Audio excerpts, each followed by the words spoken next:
for the earth forever turning, for the skies, for every sea, for our lives, for all we cherish, sing we our joyful songs of peace. For the mountain hills and pastures in their silent majesty, for the stars, for all the heavens, sing we our joyful song of peace. For the sun and rain and thunder, for the seasons' harmony, for our lives, for all creation, sing we our joyful praise to thee. As Unitarian Universalists, we believe truth is larger than any one book or way. Religion and science go hand in hand. Integrity requires freedom of conscience. Diversity is something to celebrate. In the struggle for justice, we come alive. Our highest aspiration and calling is love.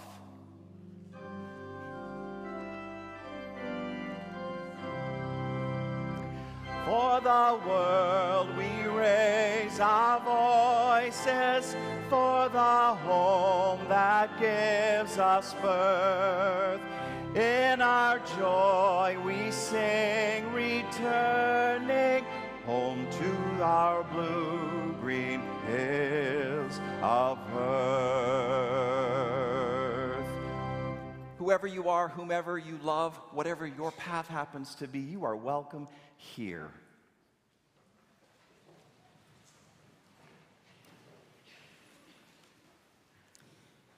May the angels of light glisten for us this day. May the sparks of God's beauty dance in the eyes of those we love.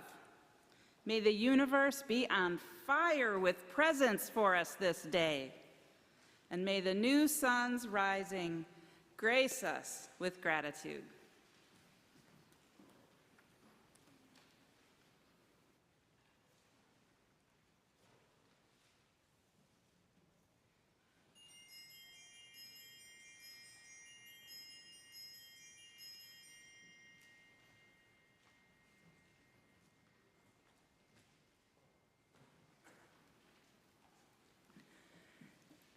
It's time now for our annual Blessing of the Backpacks ritual.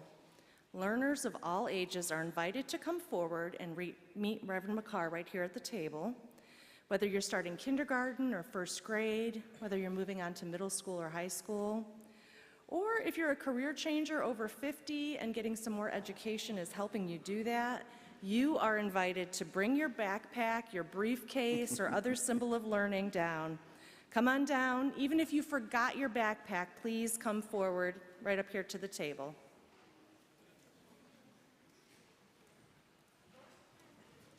Shall we put them right here?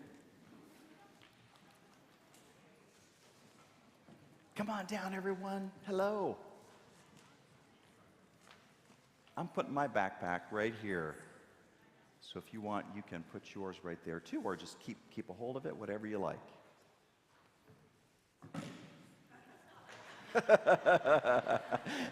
That's a heavy burden to put down, right? Did you see that? All right, guys, beautiful. Please join me for a responsive reading. Your part is to say, love will guide us. Can you say that with me right now? Love will guide us. Great. When I'm starting school for the first time, or entering into a new grade, or moving from one school to another, or going back to school after many years, love will guide us. When I'm feeling nervous, and when I'm feeling excited. When I meet new friends in my classes, and when I meet my teachers.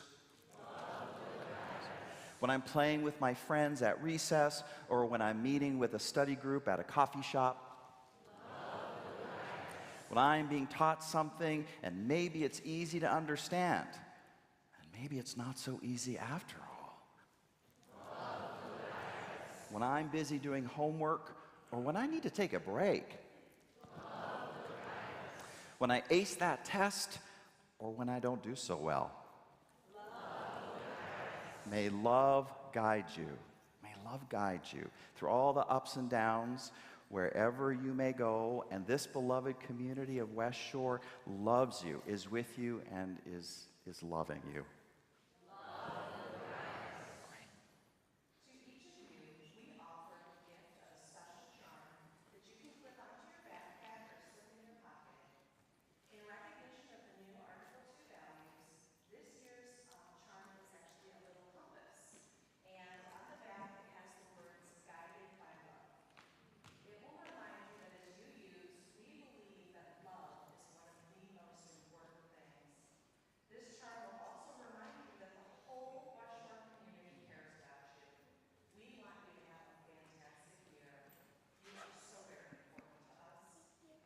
You're welcome. Come on, dear.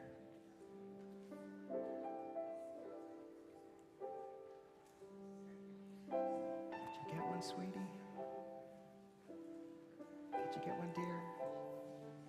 These are so cool. Everyone needs one of these. I'm telling you. Does everybody have one? Does everybody have one? Did you get one, dear? Oh, you sure did. Oh my gosh, you got an orange one. Let's be in prayer together. Spirit of life, as these our learners begin their studies, we ask a blessing on their backpacks. May they go into their learning with joy. May all who teach be blessed as well. May they inspire the learners under their care. Grant that all of us, in our lifelong journey of learning, see truth more clearly, love more deeply, and follow the ways of goodness more dearly. Let that be our blessing of the backpacks prayer this day. Amen. Have a great year, guys. Oh my gosh. Be sure to get your backpack, though, if you put it down.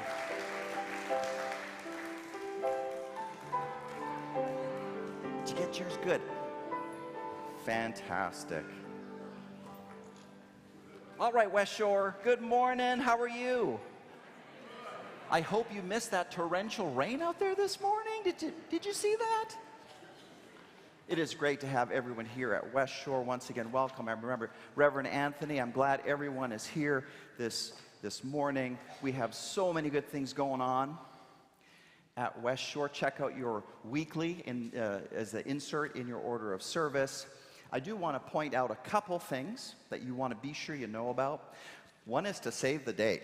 West Shore's in-gathering service. In-gathering service, Sunday, September 15th, 2024. In-gathering this year is Wizard of Oz style. All right, we're going to be following that yellow brick road. You know what I'm talking about? Wow, can I hear more enthusiasm?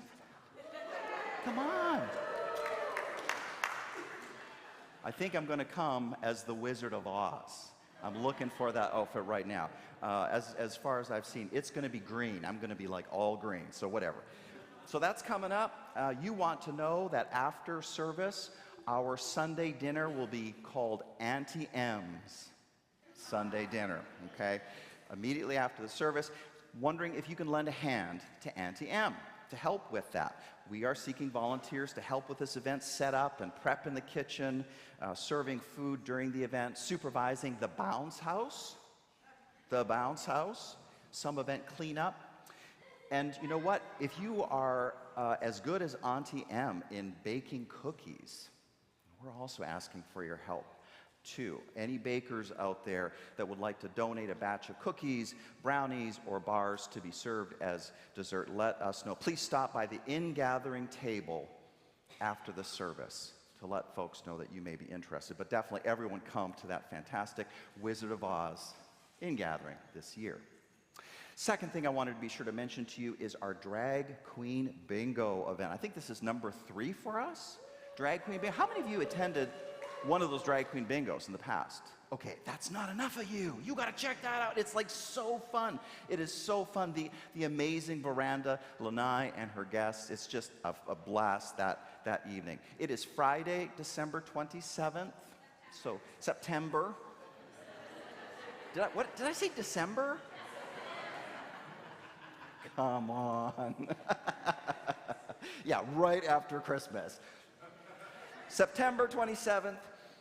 This event not only supports our West Shore community, but it's our way of standing up and supporting the LGBTQ plus community, larger community here in Cleveland, and also in particular to support Colors Plus Youth Center in Fairview Park. Okay? So we want this event to be big, not just for us, but for the larger community and for Colors Plus.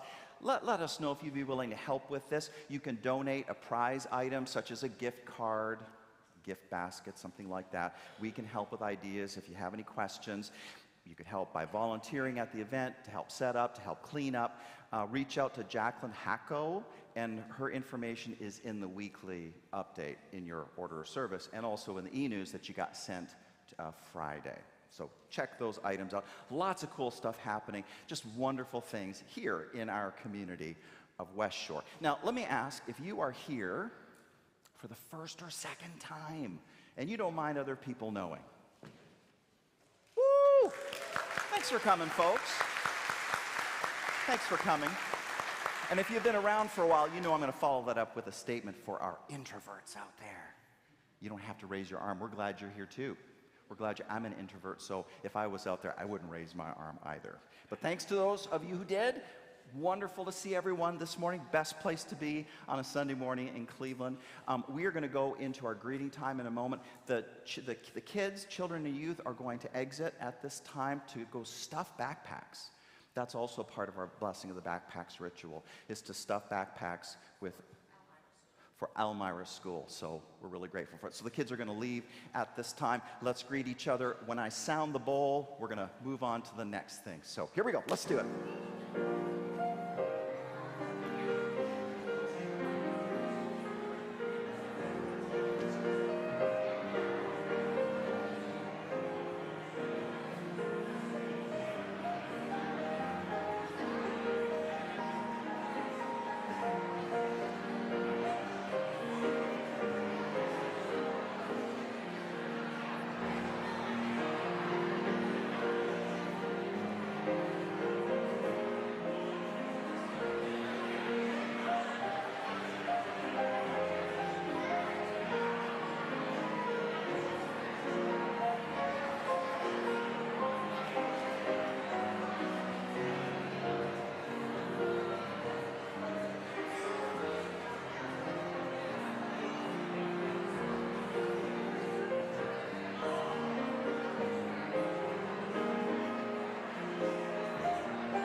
I love it.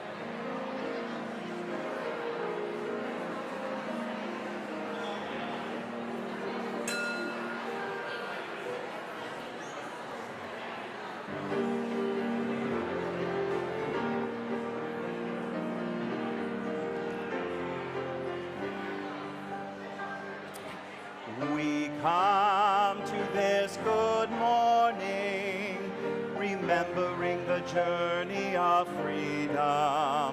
The land we are on was once another's. We mourn the legacies of oppression. Healing is our way forward. Joy is the birthright of all.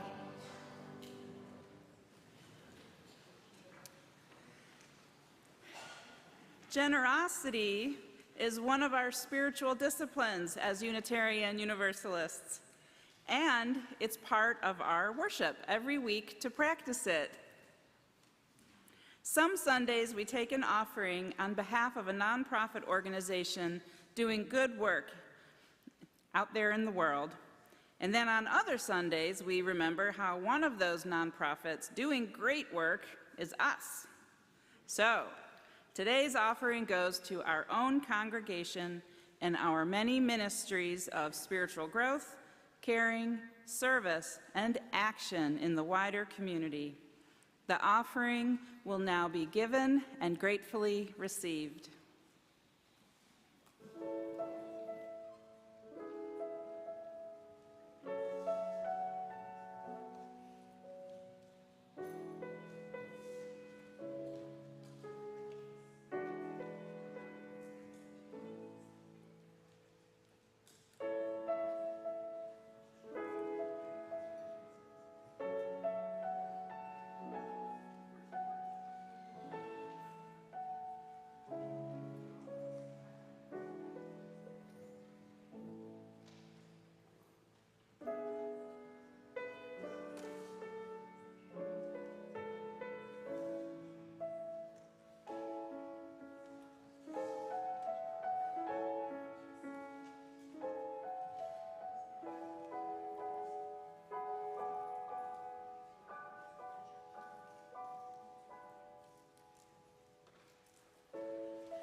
The Summer Day by Mary Oliver.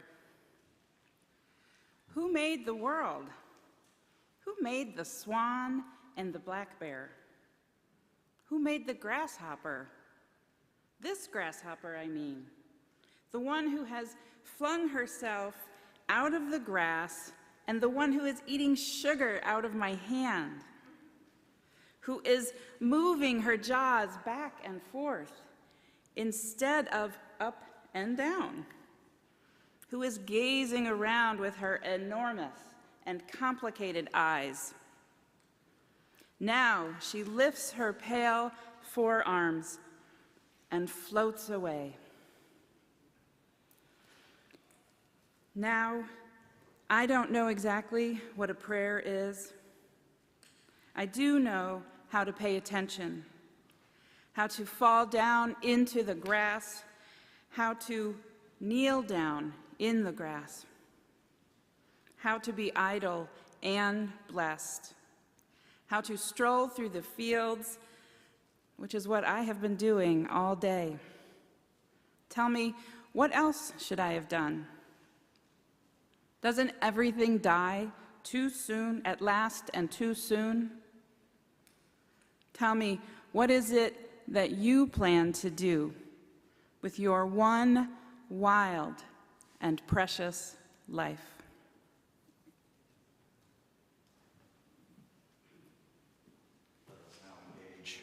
Let us now engage our community ritual of for all that is our lives.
for all our joys and sorrows expressed on one of these cards or unexpressed in our hearts. I'll take them into my meditations this week and pray for all that is our life.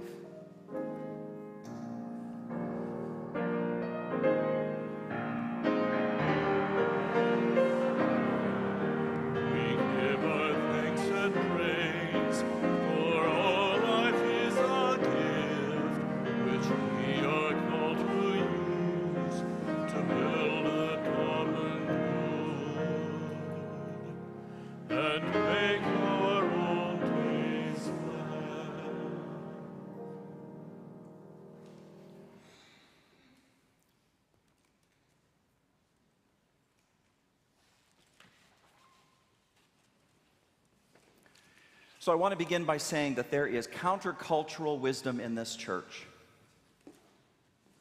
There is countercultural wisdom in this church. Amen. I'm just going to repeat that over and over until someone said amen. I know it is so because countercultural wisdom has structured my ministerial work among you. You have built sabbatical time into it. For every year of usual work, you have granted me a month of sabbatical leave, which is not vacation time, but instead work in a different key, different from usual. Extended time for scholarship, extended time for study, extended time for writing, dedicated time for personal and professional development. I'm going to be busy, sharpening the saw, as they say.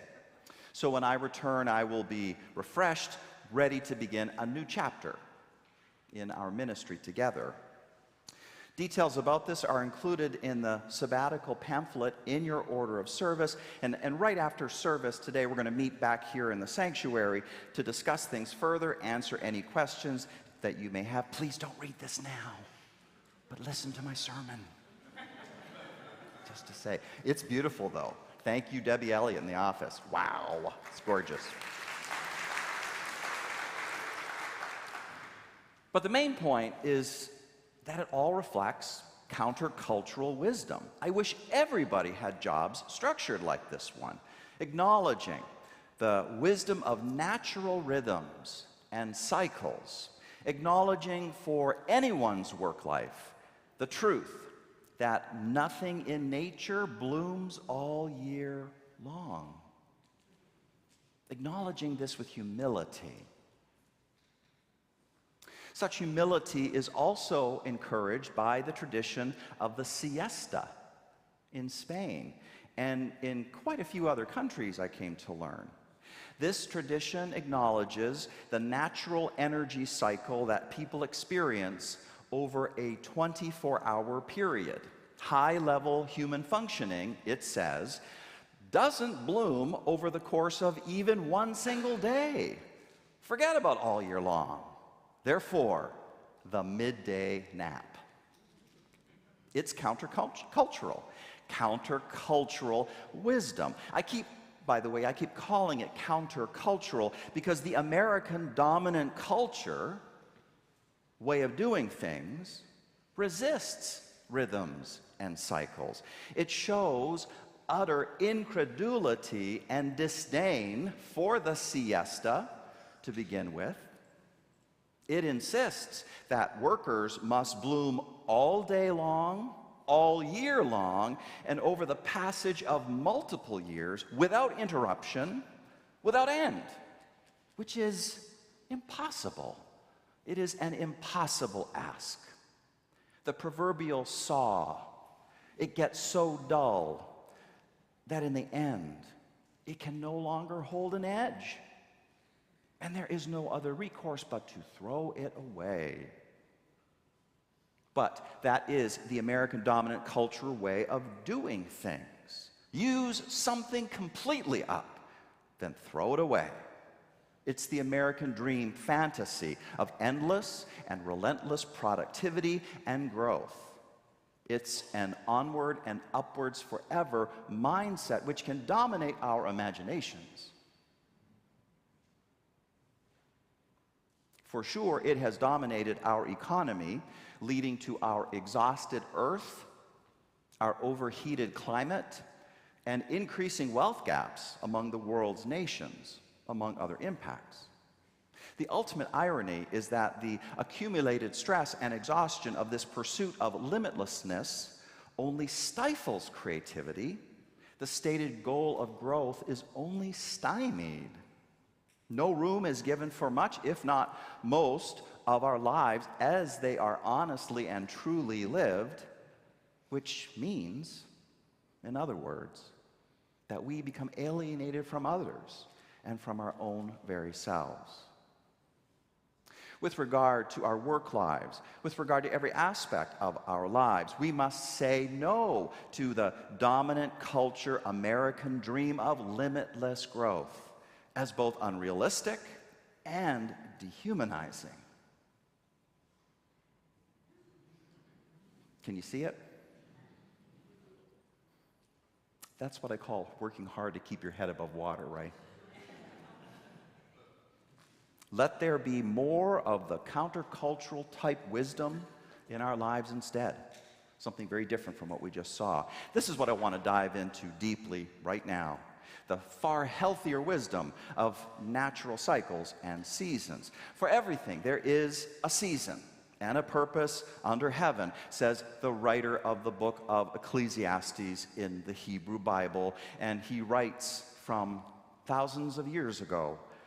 And then closer to our time, we have Ralph Waldo Emerson, Henry David Thoreau, Margaret Fuller, and all of our other transcendentalist spiritual ancestors who read the book of nature,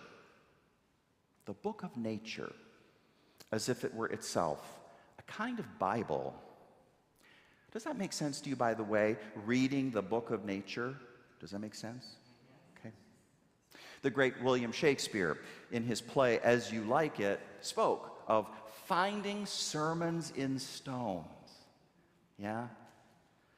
And much more recently, you have Quaker teacher and activist Parker Palmer, who in his beautiful book entitled Let Your Life Speak, says, "We are participants in a vast communion of being, and if we open ourselves to its guidance, we can learn anew how to live in this great and gracious community. We can," he says, "and we must, if we want our sciences to be humane, our institutions to be sustaining, our healings to be deep, and our lives to be true." And so, for the sake of humanity, sustainability, healing, and truth, right now, we go to the wisdom of nature and its turning seasons to seek guidance.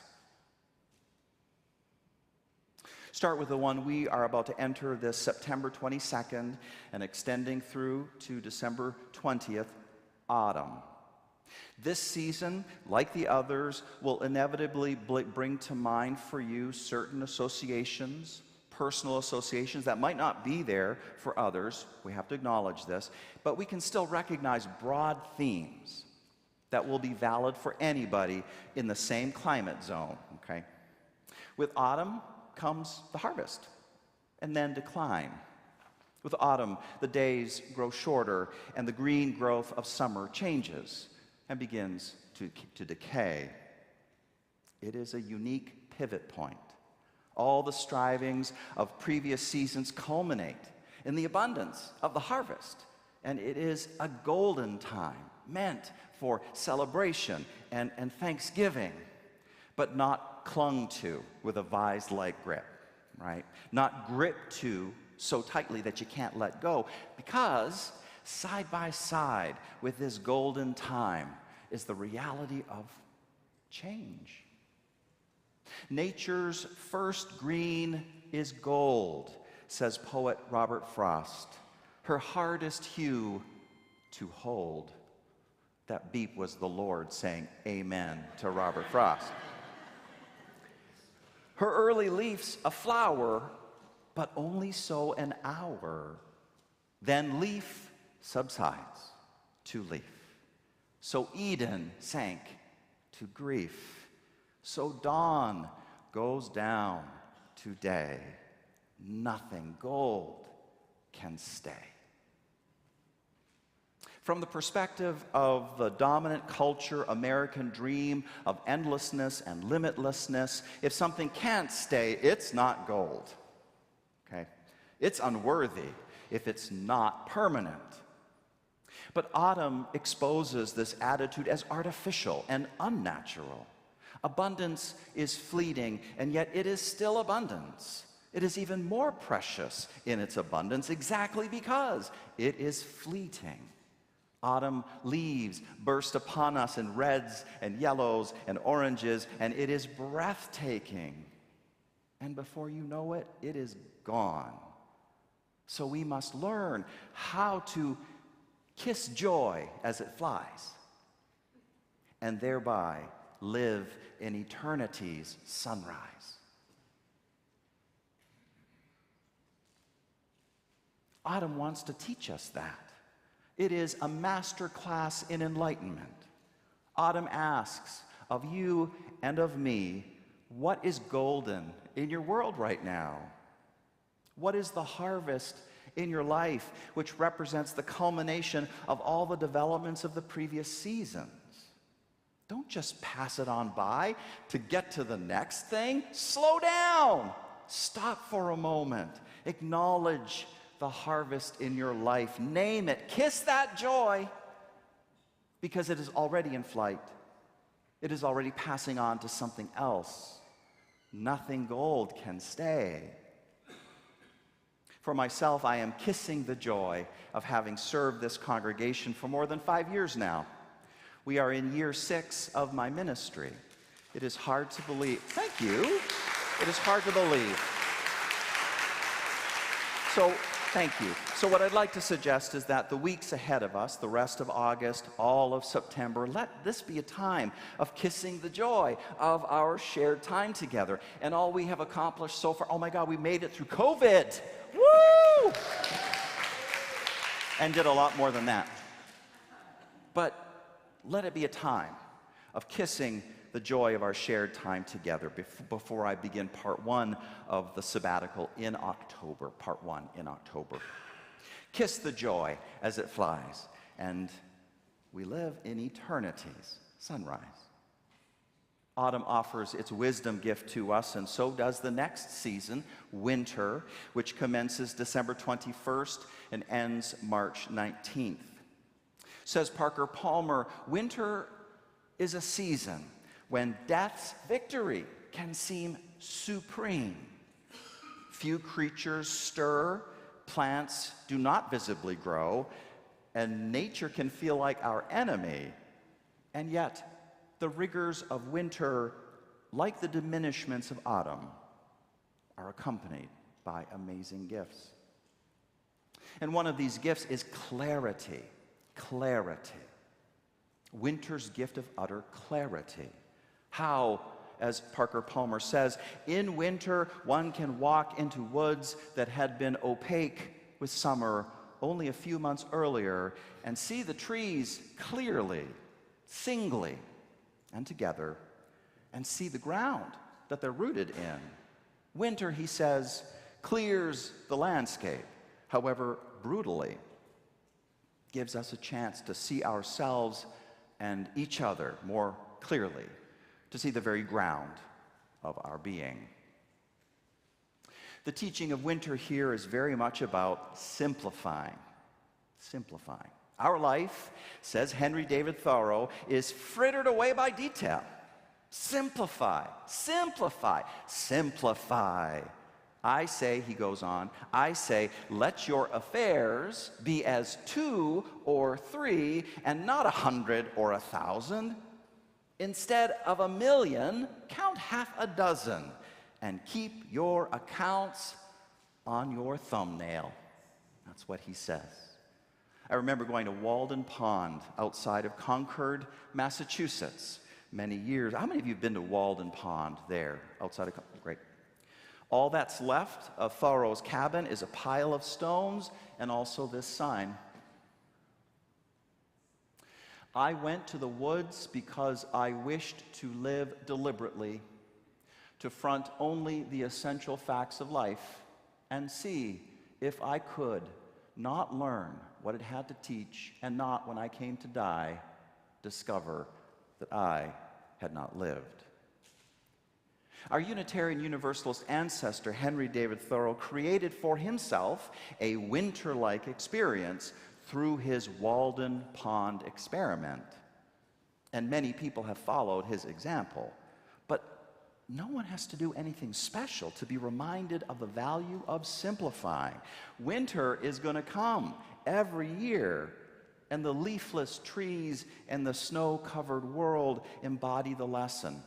A clearing away of the clutter, a revelation of what has true enduring value and what is of true importance, an urging that you and I learn how to live more deliberately. So ask yourself, how do I spend my time?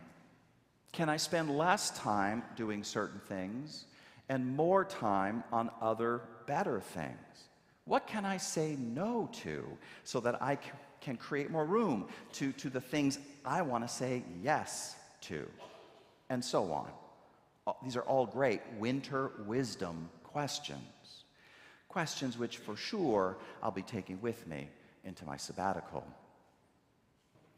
There's yet something else to mention about winter, that it is a reminder that times of dormancy and deep rest are essential to all living things. One's saw cannot be perpetually sharp. Regularly, it must be removed from active use to be sharpened and prepared for the next round of work. This is a law of living. From the perspective of the American dream of perpetual production, however, the dormancy of winter will seem completely useless. Perhaps a travesty of wasted space. Certainly a loss of revenue. But listen again, or listen to something which J.R.R. Tolkien, in his epic fantasy, The Lord of the Rings, has to say, which touches on the issue of dormancy. He says, "Not all who wander are lost." Now, wandering is a kind of dormancy. When you wander, you may not have a destination in mind. Wandering is more about the pleasure of moving than it is really in going somewhere specific. The paradox is that through wandering, a person becomes relaxed. A person gets back into the flow of life. Wandering actually becomes a way to the knowledge of where one ought to go. It becomes the way to that. It is for sure, however, ill-suited to the American dream fantasy of unlimited straight-line progress and achievement. Yet, how often in your own life has wandering of some kind or another relaxed you and allowed your creative process to truly flow? Does that resonate? Yeah, thank you. I remember this is why I do Facebook, so I can discover memes like this. All right, a lot of it's really crap, but whatever. I get to see memes like that, and I remember the first time I saw that, I was like, right? Isn't it so true, so richly true? Wandering, the value of wandering. You know, if you're feeling stuck in your life, how might a time of dormancy, rather than the usual running to stand still, right? Rather than that, how might a time of dormancy be exactly what the doctor ordered? Could you allow the wandering to loosen your world up, open space up for something different and better? I promise you there's going to be a lot of wandering for me during my sabbatical. But now we turn the wheel of the year and we move on to spring, which reigns March 20th to the 19th of June. But the turning of winter to spring, it's not like flipping a light switch from off to on. It is a process. And I like how poet William Carlos Williams paints a scene of this as a waste of broad, muddy fields, brown with dried weeds, standing and fallen patches of water, the scattering of tall trees all along the road, the reddish, purplish, forked, upstanding, twiggy stuff of bushes and small trees with dead brown leaves under them, leafless vines, lifeless in appearance, sluggish, dazed. Spring approaches. This is the turning of winter into spring, as William Carlos Williams describes it. And the point is, it is not necessarily pretty. Winter can be stubborn. By February, the cold can feel so intractable and deep that it seems it won't ever go away. And then it does. Yet there is no leaping straight to late spring, when the gift awaiting us there is a world in full bloom, flowers blazing in yellows and reds, and love is in the air. No, there's no straight leaping to that.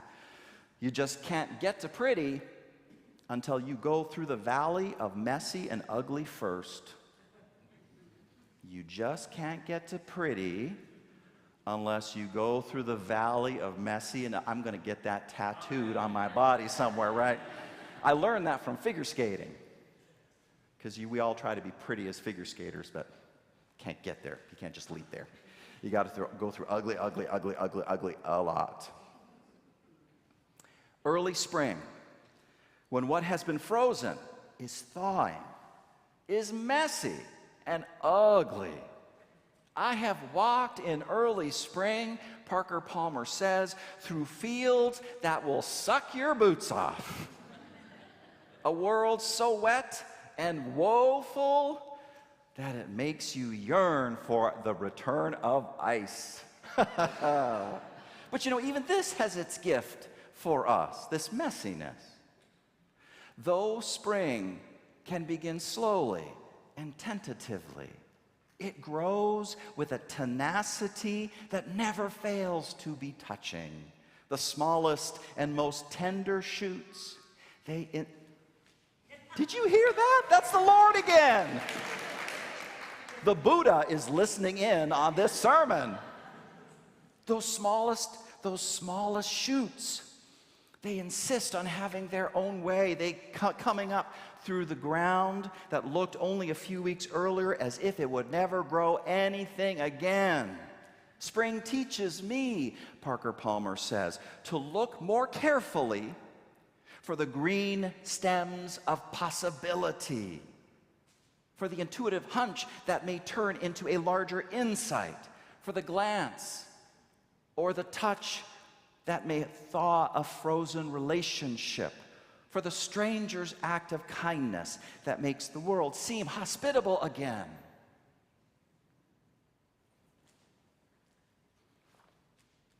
This thought is most profound when you consider how people can freeze themselves and others in time.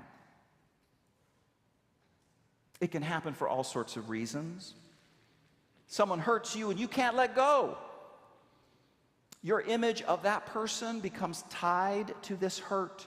They can never be anything else to you but someone who hurt you in a certain way, frozen in time, right? Or maybe you hurt yourself. Maybe you did a thing and you can't forgive yourself. You won't allow yourself to grow beyond that mistake. More positively, we can freeze people in time when we have enjoyed how they do what they do. And in the future, the only thing we want from them is more of the same. We don't want them to move on to something else. Why should we want that? Why should we want them to evolve into something else when we already like what we got? Whether it is hurt that drives freezing another or yourself in time, or whether it is satisfaction, or whether it is something else, spring comes as a threat. Green stems of new possibility are breaking through the snow. They are revealed by the melt, and hopefully we can embrace that. Hopefully we can let go of resentments or complacency and accept those new green shoots, care for them, cultivate them, go with the changing flow. Even the worst of people can repent and choose to be better. Even the most satisfying of artists can enter into a radical change of style midstream and be even better than before, like Taylor Swift, who was a great, country, star before she became an even greater pop star, my opinion. As a Swiftie, my opinion is. Who are the Swifties out there? Just for fun. All right, that's what I'm talking about. Okay. Yeah. The real question is, will we let that new stuff happen? Or will we stop that growth because we won't stop freezing them in time? But say that we do acknowledge the change. We do acknowledge the growth. We honor the green stems of new possibility. Instantly, another question comes, okay?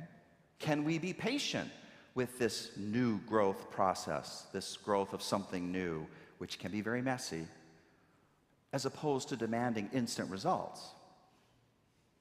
Once upon a time in ancient China, goes an old Taoist story, there lived a farmer who planted a plot of rice. Every day he went to the field to watch the seedlings grow. Finally, he saw young shoots breaking through the soil. It was exciting. But this farmer happened to be impatient, and so soon enough he was pondering how he could speed up that growth process, right? Definitely dominant culture, American dream sort of thing to do, okay? Speeding up the process. Finally, the idea came to him. To help the young plants grow faster, he would pull them up one by one by ½ an inch. This would be his way of helping these young seedlings grow up faster. So the next morning, he put his bright idea to work. One by one, by ½ an inch, he pulled up all the tiny seedlings. Boop. I hope it didn't sound like that, actually. Whatever. Okay. So when he was done, he straightened up his back. He felt such pride about what he had done. He then returned home, and he happened to see his son. "Son, you'll never believe the great idea your good old dad had," he said. And then he told his son what he'd done. And it was very disappointing when his son expressed not enthusiasm, but concern for his mental health. Okay. "But Dad, plants need time to grow," he said. "They can't be rushed." Well, the next day the farmer returned to his plot of rice, and now he understood his son's concern. All the pulled up plants were withered and on their way to dying. That's the old Taoist story. I promise, when I return from part 2 of my sabbatical, I will be breaking up the 5 months into chunks of 2 and 3, okay? When I return, I will not be impatient with the green shoots of possibility that have grown up among you in my absence. And I hope you will feel the same with me about the green shoots that have grown up in me over the course of those 2 months and 3 months. And that we will nurture this growth together with patience and with faithfulness. That we'll do it together. It is wonderful how each season comes with its wisdom gift, guiding our personal lives into richness and wholeness. A richness and wholeness that utterly transcends that one-dimensional American fantasy dream of endless productivity. So now we turn from spring to the last season, summer, beginning June 20th and ending September 21st. If in springtime we see small green shoots nosing their way out of the slushy snow towards sunlight, if that's what we see in springtime, in summertime, the plant has achieved its fullest expression. If in springtime we witness the steady recovery of winter's lack of light, in summertime, the days are longest and the sunlight pours upon the earth in all its fullness. Summer's wisdom, then, can be seen as a generosity of being who you are in all your fullness. It is the answer to the question Mary Oliver asks in her gorgeous poem, The Summer's Day. Tell me, what is it you plan to do with your one wild and precious life? Summer's answer is be like the sun.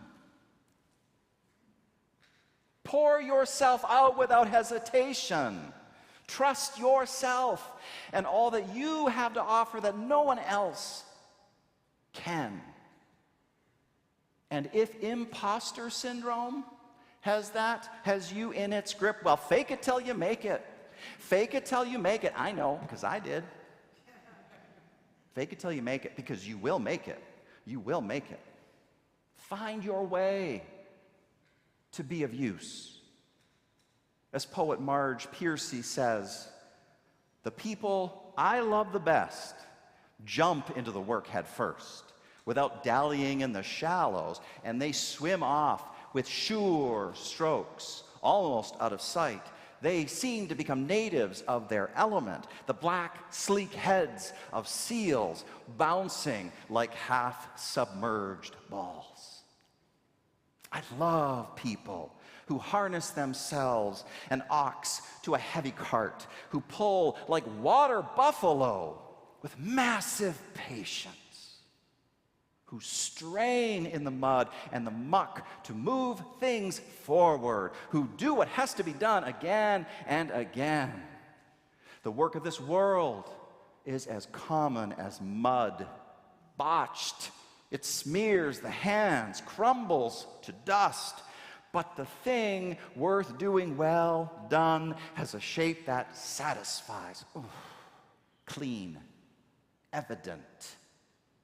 The pitcher cries for water to carry, and a person for work that is real. That is the poem. And I love this poem.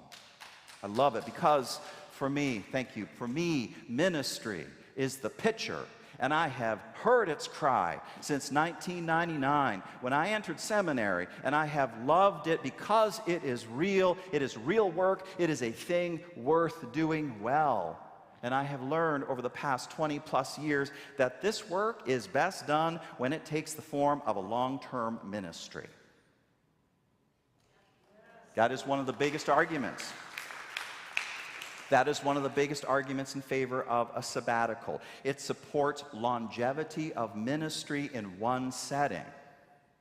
Long ministries are like summertime sunlight. The minister and the congregation have the time, the opportunity to grow into the fullness of their potentials. Oof. And it is a similar lesson for us all. Summertime says that everybody can radiate this kind of energy. Everyone can hear the cry of some kind of pitcher which calls them to the work that is real for them. But take care to find a way to do that authentically.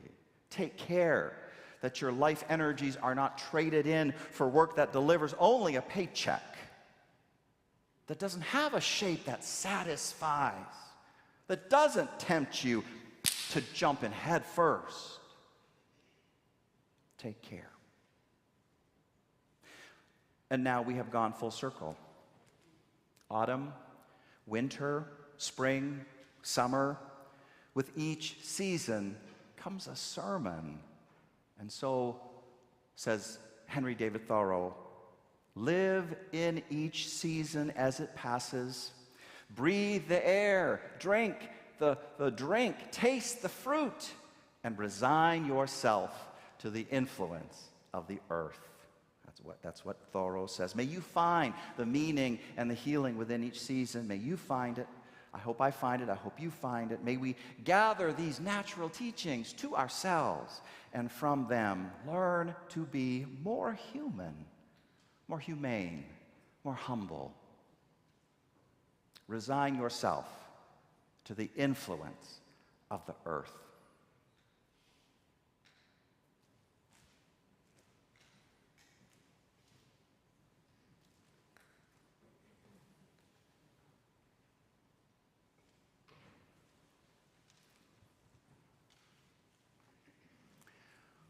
Let's say our chalice lighting word, extinguishing the chalice lighting words together. We extinguish this flame, but not the light of truth, the warmth of community, or the fire of commitment. These we carry with us until we meet again.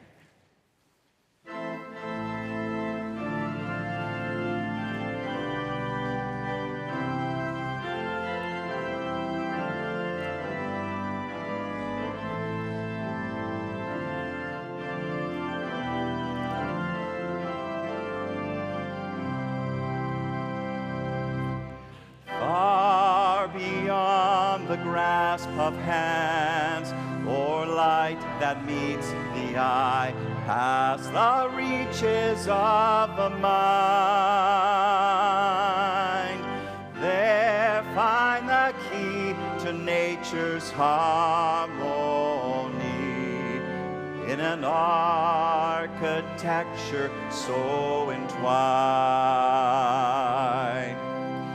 Like the birds whose patterns grace the sky and carry all who join in love expanding. The message of peace will rise in flight, taking the weight of the world upon its wings. In the oneness of everything. Peace is in the dance of trees who stir before the first breath of wind is yet perceived. Trust in the song becoming one with the dance, and all mysteries can be believed. Songs of lives long past that touch our own are written in the earth, ever giving, and now to maintain the harmony gives to us all lives worth living, for the oneness of everything. Still we seek to find a truth that we might understand and reduce to terms defined. Vast and immeasurable time and space, also overwhelmingly design. Oh, passing years, just might I know the faith that winters in the heart, to be reborn in spring, to hear and to feel the pulse of life enters my soul as a song to sing of the oneness of everything.